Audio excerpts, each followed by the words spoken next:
शांति। 6 सितंबर 2025 के ईश्वरीय महावाक्य पहले सुनते हैं। मूल के मुख्य पॉइंट्स। बाबा ने कहा, सच्ची मुबारक वही है जब हम बेहद के बाप के बने और सुखधाम के वारिस बने। यह पुरुषोत्तम संगम युग है। इसी समय मनुष्य देवता बन सकते हैं। फिर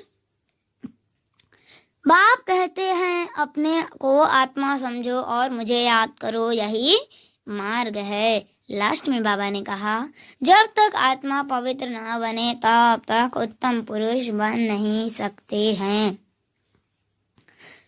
संगम पर ही आत्माओं का तीसरा नेत्र खुलता है और सच्चा परिचय मिलता है। और अब सुनते हैं महावाक्यों को विस्तार से। मुरली का मुख्य सार। मीठे बच्चे, तुम्हें यही चिंता रहे कि हम कैसे सबको सुखधाम का रास्ता बताएं। सबको पता पड़े कि यही पुरुषोत्तम बनने का संगम युग है। प्रश्न, तुम बच्चे आपस में एक दो को कौन सी मुबारक देते हो? मनुष्य मुबारक कब देते हैं? उत्तर, मनुष्य मुबारक तब देते हैं जब कोई जन्मता है, विजयी बनता है या शादी करता है या कोई बड़ा दिन होता है, परंतु वह कोई सच्ची मुबारक नहीं। तुम बच्चे एक दो को बाप का बनने की मुबारक देते हो। तुम कहते हो कि हम कितने खुशनसीब हैं जो सब दुखों से छूट सुखधाम में जाते हैं। तुम्हें दिल ही दिल में खुशी होती है। अच्छा, ओम शांति। बेहद का बाप बेहद के बच्चों को समझाते हैं। अब प्रश्न उठता है, बेहद का बाप कौन? यह तो जानते हो कि सबका बाप एक है, जिसको परमपिता कहा जाता है। लौकिक बाप को परमपिता नहीं कहा जाता। परमपिता तो एक ही है, उनको सब बच्चे भूल गए हैं। इसलिए परमपिता परमात्मा जो दुख हरता सुख करता है, उसे तुम बच्चे जानते हो कि बाप हमारे दुख कैसे हर रहे हैं। फिर सुख शांति में चले जाएंगे। सब तो सुख में नहीं जाएंगे, कुछ सुख में कुछ शांति में चले जाएंगे। कोई सतयुग में पाठ बजाते, कोई त्रेता में, कोई द्वापर में। तुम सतयुग में रहते हो तो बाकी सब मुक्ति धाम में उनको कहेंगे ईश्वर का घर। मुसलमान लोग जब नमाज पढ़ते हैं तो सब मिलकर खुदा ताला की बंदगी करते हैं। किस लिए? क्या बहिश्त के लिए या अल्लाह के पास जाने के लिए? अल्लाह के घर को बहिश्त नहीं कहेंगे। वहाँ तो आत्माएं शांति में रहती हैं, शरीर नहीं रहते।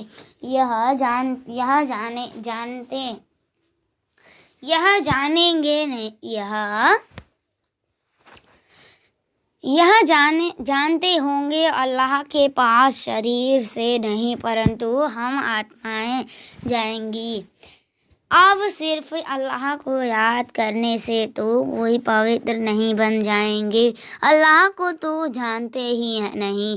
अब यह मनुष्यों को कैसे राय दें कि बाप सुख शांति का वर्षा दे रहे हैं? विश्व में शांति कैसे होती है? विश्व में शांति कब थी? यह उन्हों को कैसे समझाएं? सर्विसेबल बच्चे जो हैं, नंबरवार पुरुषार्थ अनुसार उन्हों को यह चिंतन रहता है। तुम ब्रह्मा मुख वंशावली ब्राह्मणों को भी बाप ने अपना परिचय दिया है। सारी दुनिया के मनुष्य मात्र के पाठ का भी परिचय दिया है। अब हम मनुष्य मात्र को बाप और रचना का परिचय कैसे दें? बाप सबको कहते हैं, अपने को आत्मा समझ मुझे याद करो तो खुदा के घर चले जाएंगे। गोल्डन एज अथवा बहिश्त में सब तो जाएंगे नहीं। वहाँ तो होता ही एक धर्म है, बाकी सब शांति धाम में है। इसमें कोई नाराज होने की बात ही नहीं। मनुष्य शांति मांगते हैं, वह मिलती ही है।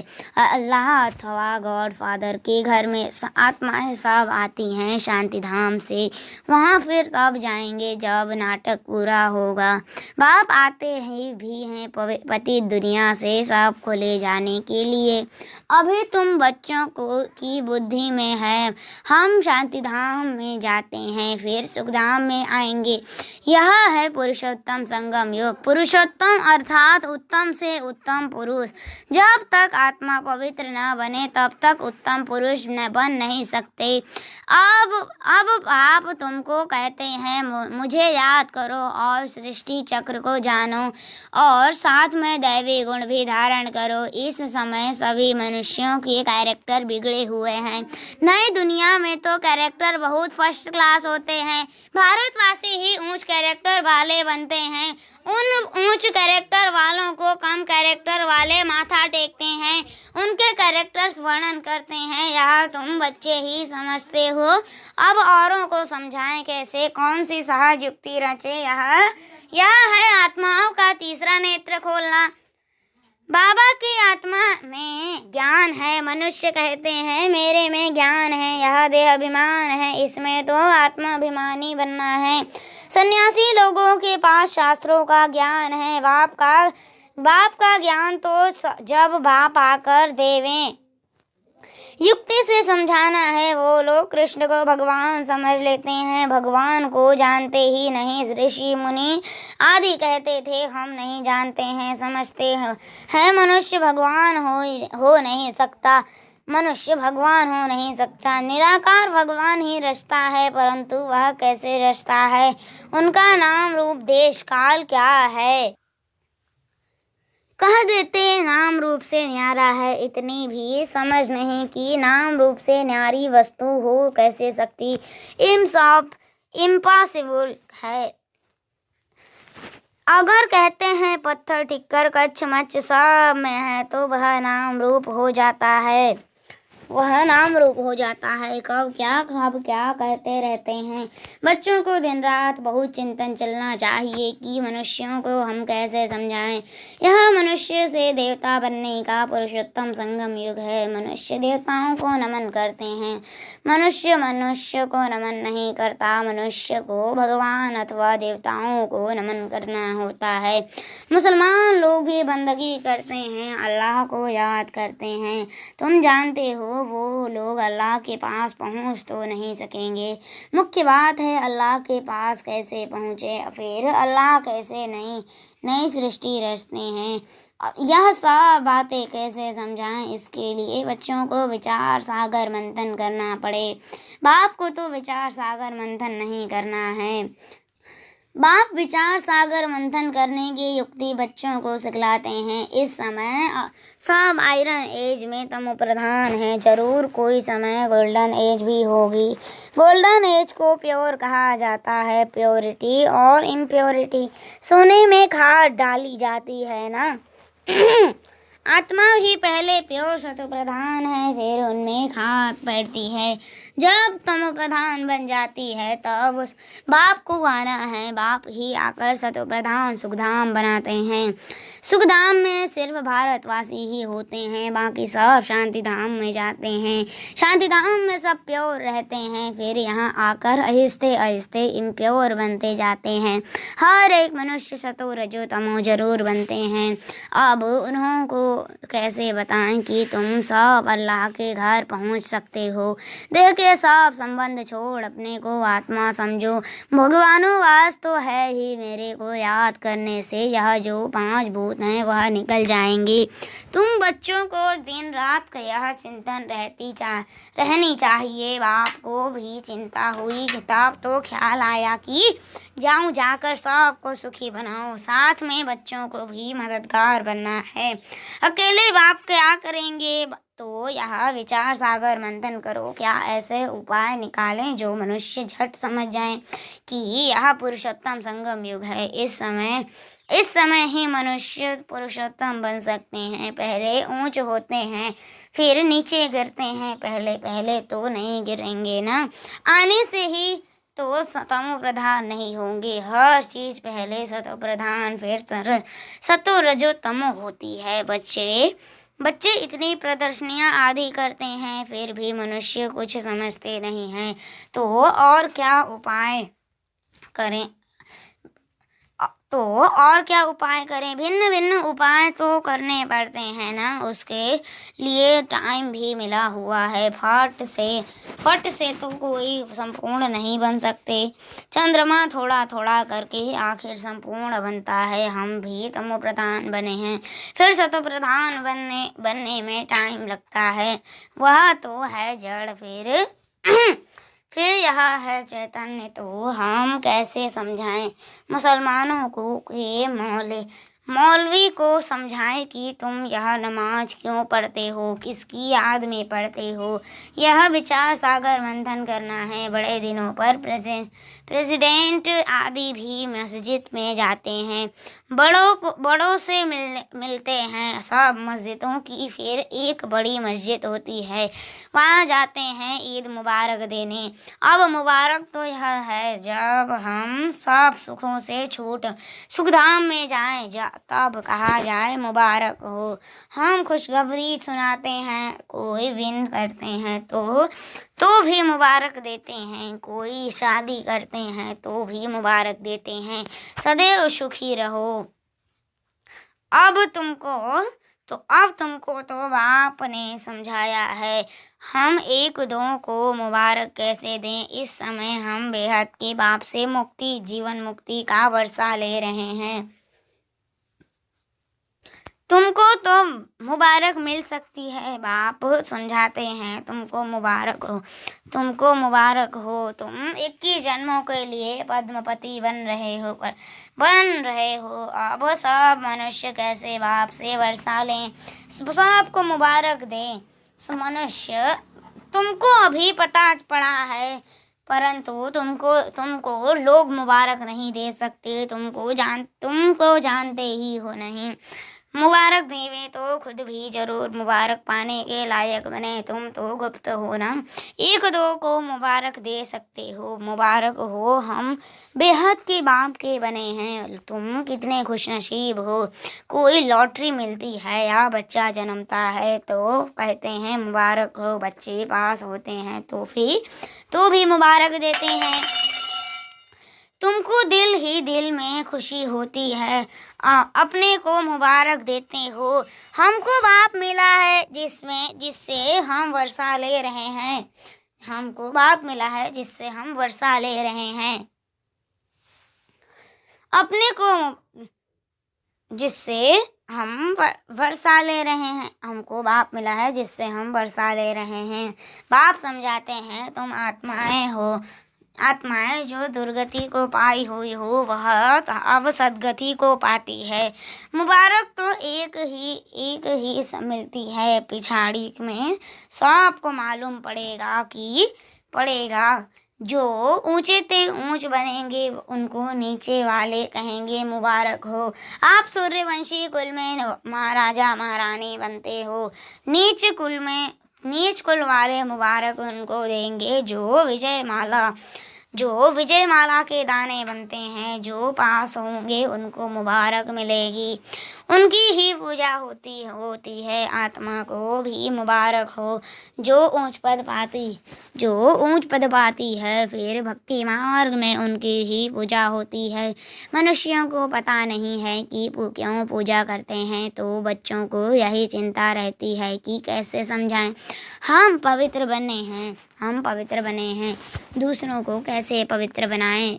तो दुनिया तो बहुत बड़ी है ना, क्या किया जाए। जो घर में पैगाम पहुँचे, पर्चे गिराने से सबको तो मिलते नहीं। यह तो एक को हाथ में पैगाम चाहिए, क्योंकि उनको बिल्कुल पता नहीं है कि बाप के पास कैसे पहुँचे।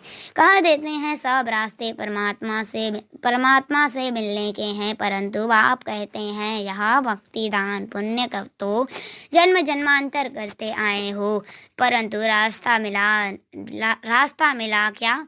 कहाँ कह देते यह सब अनादि चलता आया है, परंतु कब से शुरू हुआ अनादि का अर्थ नहीं समझते। तुम्हारे में भी नम्रवाद पुरुषार्थ अनुसार समझते हैं। ज्ञान की प्रारब्ध 21 जन्म, वह है सुख फिर है दुख। तुम बच्चों को हिसाब समझाया जाता है, किसने बहुत भक्ति की है। यह सभी रेजगारी बातें एक एक को तो नहीं समझा सकते। क्या करें, कोई अखबार में डालें, टाइम तो लगेगा। सबको पैगाम इतना जल्दी तो मिल ना सके। सब पुरुषार्थ करने लग पड़े तो फिर स्वर्ग में आ जाएं, यह हो ही नहीं सकता। अब तुम पुरुषार्थ करते हो स्वर्ग के लिए। अब हमारे जो धर्म वाले हैं उनको कैसे निकालें, कैसे पता पड़े कौन कौन ट्रांसफ़र हुए हैं। हिंदू धर्म वाले असल में देवी देवता धर्म के हैं, यह भी कोई नहीं जानते। पक्के हिंदू होंगे तो अपने आदि सनातन देवी देवता धर्म को मानेंगे। इस समय तो सब पतित हैं, बुलाते हैं पतित पावन आओ। निराकार को ही याद करते हैं तो है कि हमको आकर पावन दुनिया में ले चलो। इन्होंने इतना बड़ा राज्य कैसे लिया। भारत में इस समय तो कोई राजा ही है नहीं जिसको जीत कर राज्य लिया। वह कोई लड़ाई करके राजा ही तो पाते नहीं। मनुष्य से देवता कैसे बनाया जाता है कोई को पता नहीं है। तुमको भी अब बाप से पता पड़ा है, औरों को कैसे बताएं। जो जीवन मुक्ति को पाए, पुरुषार्थ कराने वाला चाहिए ना, जो अपने को जानकर अल्लाह को याद करें। बोलो, तुम ईद की मुबारक किसको कहते हो? तुम अल्लाह के पास जा रहे हो, पक्का निश्चय है। जिसके लिए तुमको इतनी खुशी रहती है, यह तो वर्षों से तुम करते आए हो। कभी खुदा के पास जाएंगे या नहीं, मूझ पड़ेंगे। बरोबर हम जो पढ़ते करते हैं। क्या करने के लिए ऊंच एक अल्लाह की ही है। बोलो, अल्लाह के बच्चे तुम भी आत्मा हो। आत्मा चाहती है हम अल्लाह के पास जाएं। आत्मा जो पहले पवित्र थी अभी पतित बनी है। अभी इनको बहिष्ठ तो नहीं कहेंगे। सब आत्माएं पतित है, पावन कैसे बने? जो अल्लाह के घर जाएं, वहाँ अभिकारी आत्मा होती नहीं, वाइसलेस होनी चाहिए। आत्मा कोई फट से तो सतो प्रधान नहीं बनती। यह सब विचार सागर मंथन किया जाता है। बाबा का विचार सागर मंथन चलता है, तब तो समझाते रहे ना। युक्तियाँ निकालनी चाहिए, किसको कैसे समझाएं। अच्छा, मीठे सिकलधे बच्चों प्रति माता पिता बाप दादा का याद प्यार और गुड मॉर्निंग। रूहानी बाप की रूहानी बच्चों को नमस्ते। हम रूहानी बच्चों की रूहानी माता पिता बाप दादा को याद प्यार और गुड मॉर्निंग। नमस्ते नमस्ते नमस्ते। शुक्रिया बाबा, शुक्रिया। धारणा के लिए मुख्य सार, पहला पॉइंट, जैसे बाप को ख्याल आया कि मैं जाकर बच्चों को दुखों से छुड़ाऊं, सुखी बनाऊं, ऐसे बाप का मददगार बनना है। घर घर में पैगाम पहुंचाने की युक्तियां रचनी हैं। दूसरा, सर्व की मुबारकें प्राप्त करने के लिए विजय माला का दाना बनने का पुरुषार्थ करना है, पूज्य बनना है। वरदान है आज का, करणहार और करावनहार की स्मृति से लाइट के ताजधारी भव। करणहार और करावनहार की स्मृति से लाइट के ताजधारी भव। विस्तार, मैं निमित्त कर्म योगी करणहार हूँ, करावनहार बाप है। अगर यह स्मृति स्वतः रहती है तो सदा लाइट के ताजधारी व बेफिक्र बादशाह बन जाते। बस बाप और मैं, तीसरा ना कोई। यह अनुभूति सहज बेफिक्र बादशाह बना देती है। जो ऐसी बादशाह बनते हैं वही माया जीत, कर्मेंद्रिय जीत और प्रकृति जीत बन जाते हैं। लेकिन यदि कोई गलती से भी किसी भी व्यर्थ भाव का अपने ऊपर बोझ उठा लेते तो ताज के बजाय फिकर के अनेक टुकड़े सिर पर आ जाते हैं। स्लोगन, सर्व बंधनों से मुक्त होने के लिए दैहिक नातों से नष्ट मोह बनाओ। सर्व बंधनों से मुक्त होने के लिए दैहिक नातों से नष्टो मोह बनो। अव्यक्त इशारे। अब लगन की अग्नि को प्रज्वलित कर योग को ज्वाला रूप बनाओ। योग में जब और सब संकल्प शांत हो जाते हैं, एक ही संकल्प रहता बाप और मैं, इसी को ही पावरफुल योग कहते हैं। बाप के मिलन की अनुभूति के सिवा और सब संकल्प समा जाएं, तब कहेंगे ज्वाला रूप की याद, जिससे परिवर्तन होता है। अच्छा, ओम शांति।